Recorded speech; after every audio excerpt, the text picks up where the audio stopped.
Ce jeudi matin, le grand terrain du centre d'éducation chrétienne Fofikri Ilaf est animé. Plusieurs cheftaines du mouvement des éclaireuses unionistes de Madagascar se sont regroupées afin de participer à un grand jeu, point culminant de leur formation de fin d'année. À leur tête, Nuranji Anarson, que l'on connaît aussi sous le totem ou nom d'emprunt Vurmbulamlam.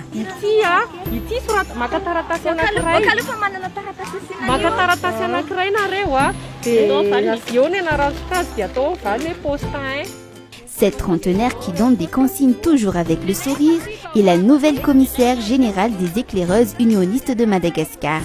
Nura Anjianarson, Vurmbulamlam, de son nom de totem, est à la tête du mouvement pendant les 3 prochaines années. Malgré son jeune âge, elle a déjà passé 28 ans de scoutisme dans son parcours. Un parcours qui l'a quelque peu façonné à en devenir la dirigeante.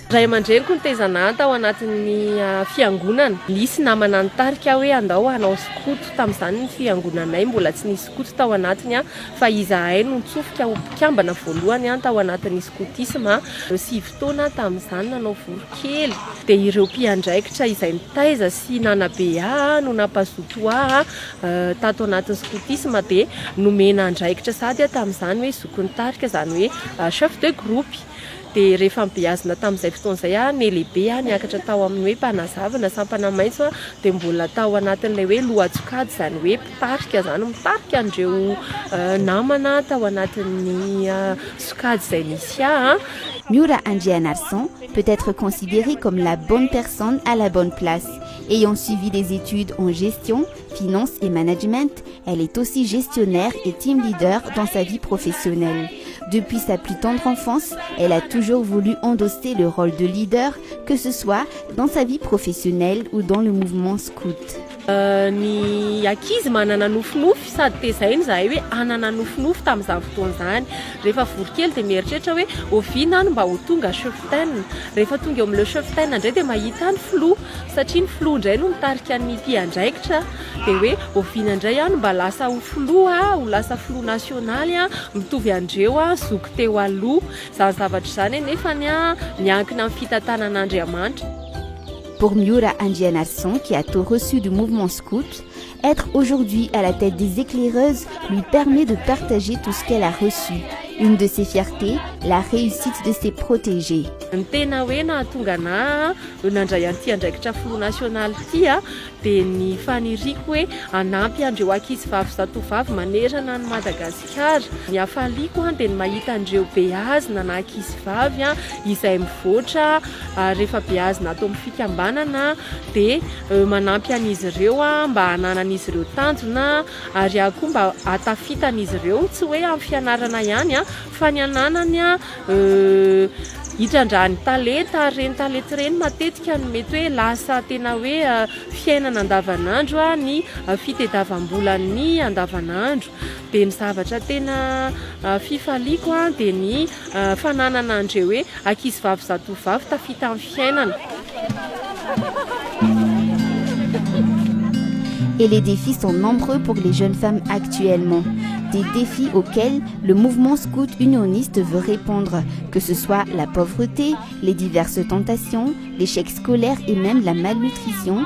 Le mouvement des éclaireurs unionistes veut apporter des solutions, même si ce n'est pas facile.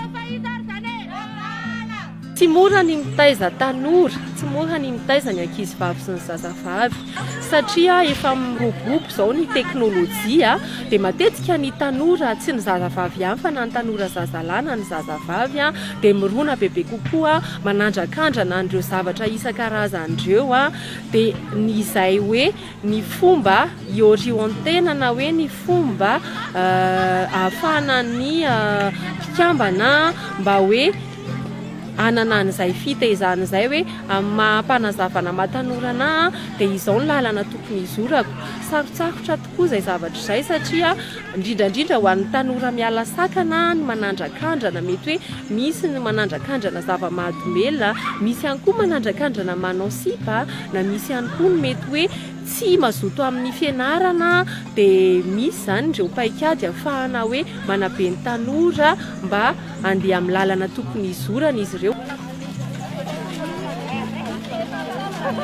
matetika ny atao amin'ny mpikambana misy anay maro ny beazina izay hoe sahirana ahoana no ahafahana hoe manampy andreo ankizy sahirandreo mba ahafahan'izy ireo mivoatra sy hanana tontolo tsaratsara kokoa na hoe miaina mpilaminana na ihany koa hoe miaina pahasambarana ao anatin'ny ankohonana na eny anivon'ny fiarahamonina dia izay ny fanambinay hoe mba hananandreo mpikambana sy ny tanora zazavavy fiainana tsaratsara kokoa na hoe tontolo tsaratsara kokoa izay.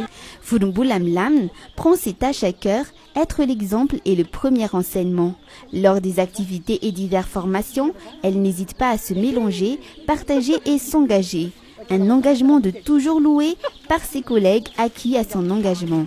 Tena olony andraikitra izy satria izay rehetra ataonay dia eo foana izy dia manohana foana izy dia mitarika foana izy. Vorombola milamina sampana mavo moa zany vorombola zany dia tena tia miaraka amin'ny ankizy dia mankafy miaraka amin'ny ankizy dia tena mahay miaraka amin'ny ankizy izy dia na ny ankizy kely natao ilay vorokely ankizy nataona ka hatramin'ny 12 taona na ny ankizy sampana maitso 12 taona ka hatramin'ny 12 taona na ny sampana mena ny 12 taona mihoatra dia hainy daholo miaraka aminy na dia hoe sampana mafy izy raha atao ateo hoe amin'ny misy ny sampana misy anay dia raha izahay raha hoe izahay roa zao ny resahana dia miaraka be satria samy sampana mavo dia be da be ny activité arana anatin'ny sampana mavo dia miaraka foana dia amin'ny andraikitra mampapiofana ihany koa dia miaraka foana ao anatin'izay izahay dia hita foana izy moa zany olony serasera koa izy. Ses collègues facilitent aussi la tâche, indique Vurmbula Mlam, qui doit gérer son temps.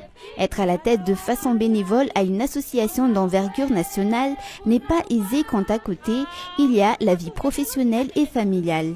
La gestion du temps est primordiale.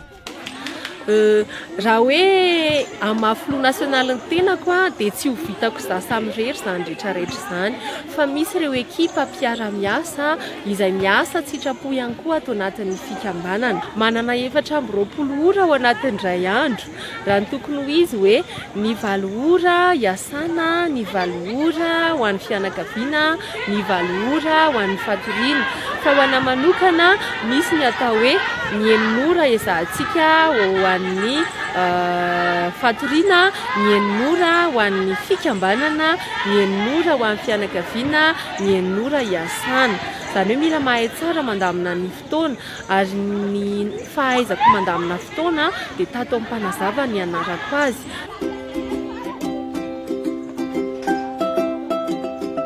La célébration des 80 ans du mouvement qui a été entamée va se poursuivre sous la houlette de Vurmbula Mlam.